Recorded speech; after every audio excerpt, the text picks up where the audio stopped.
एक समय था जब भारत अपनी रक्षा जरूरतों के लिए बड़े पैमाने पर दूसरे देशों पर निर्भर रहता था, लेकिन आज तस्वीर पूरी तरह बदल चुकी है। अब भारत सिर्फ अपनी सेना को स्वदेशी हथियारों से लैस नहीं कर रहा, बल्कि दुनिया के कई देशों को मिसाइल सिस्टम और रक्षा उपकरण भी निर्यात कर रहा है। रक्षा मंत्रालय के ताजा आंकड़ों के मुताबिक वित्त वर्ष 2025-26 में भारत का रक्षा उत्पादन पहली बार 1.78 लाख करोड़ रुपए के रिकॉर्ड स्तर पर पहुंच गया। वहीं रक्षा निर्यात भी एक साल में 62.66% बढ़कर 38,424 करोड़ रुपए हो गया। पिछले वित्त वर्ष में ये आंकड़ा 23,622 करोड़ रुपए था। ये बढ़ोतरी दिखाती है कि भारतीय रक्षा उद्योग अब वैश्विक बाजार में तेजी से अपनी जगह बना रहा है।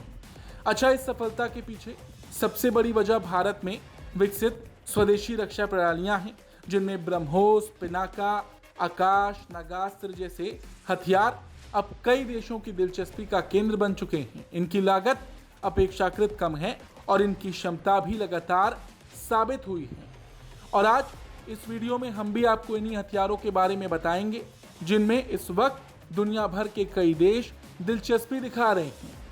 बात अगर आकाश एयर डिफेंस सिस्टम की करें तो आकाश मिसाइल सिस्टम भारत के लिए बड़ी उपलब्धि बनकर उभरा है। साल 2022 में आर्मेनिया इस स्वदेशी सतह से हवा में मार करने वाली मिसाइल प्रणाली का पहला विदेशी खरीदार बना। करीब $720 मिलियन के इस समझौते के तहत 2024 में इसकी आपूर्ति शुरू हुई। डीआरडीओ द्वारा विकसित और भारत डायनेमिक्स लिमिटेड द्वारा निर्मित ये सिस्टम लड़ाकू विमान, ड्रोन, क्रूज मिसाइल और एयर टू सरफेस मिसाइल जैसी हवाई खतरों को निशाना बनाने में सक्षम है।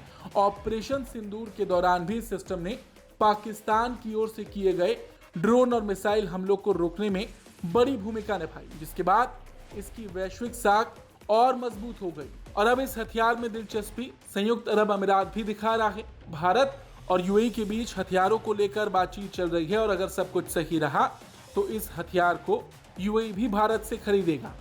इसके बाद बात करेंगे Pinaka multi barrel rocket system की। साल 2022 में आर्मेनिया ने करीब 2000 करोड़ रुपए का सौदा कर पिनाका सिस्टम खरीदने का फैसला किया। इसमें अनगाइडेड, एक्सटेंडेड रेंज और गाइडेड रॉकेट शामिल हैं। इसी साल जनवरी में रक्षा मंत्री राजनाथ सिंह ने गाइडेड पिनाका की पहली खेप आर्मेनिया के लिए रवाना की। हाल ही में डीआरडीओ ने ओडिशा के चांदीपुर में Pinaka long range guided rocket का सफल परीक्षण भी किया। रिपोर्ट के मुताबिक यूरोप के कुछ देश अपनी पुरानी आर्टिलरी को आधुनिक बनाने के लिए पिनाका सिस्टम में रुचि दिखा रहे हैं।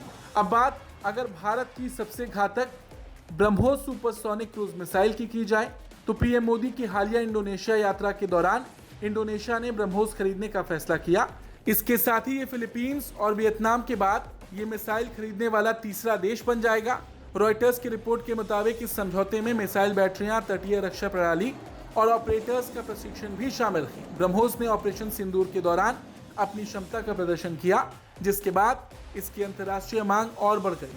और देखा भी जाए तो हिंद प्रशांत क्षेत्र में बढ़ते सामरिक तनाव और रक्षा खर्च में इजाफे का सीधा फायदा भारत को मिल रहा है। म्यांमार, फिलीपींस, वियतनाम, इंडोनेशिया जैसे देशों से लगातार मांग बढ़ रही है, जिससे भारत का रक्षा निर्यात नए रिकॉर्ड पर पहुंच सकता है। और अगर सब कुछ सही चला तो साल 2028-29 तक भारत का रक्षा निर्यात बढ़कर 50,000 करोड़ रुपए तक पहुंच जाएगा। पिछले एक दशक में भारत का रक्षा निर्यात 700 करोड़ रुपए से बढ़कर 38,000 करोड़ रुपए के पार पहुंच चुका है, जो करीब 50 गुना की वृद्धि है। कुल मिलाकर भारत अब केवल हथियारों का बड़ा आयातक नहीं रहा। स्वदेशी तकनीक, मजबूत रक्षा उद्योग और लगातार बढ़ती वैश्विक स्वीकार्यता के दम पर भारत धीरे धीरे दुनिया के प्रमुख रक्षा निर्यातक देशों में अपनी जगह मजबूत कर रहा है। Bureau report, Bharat.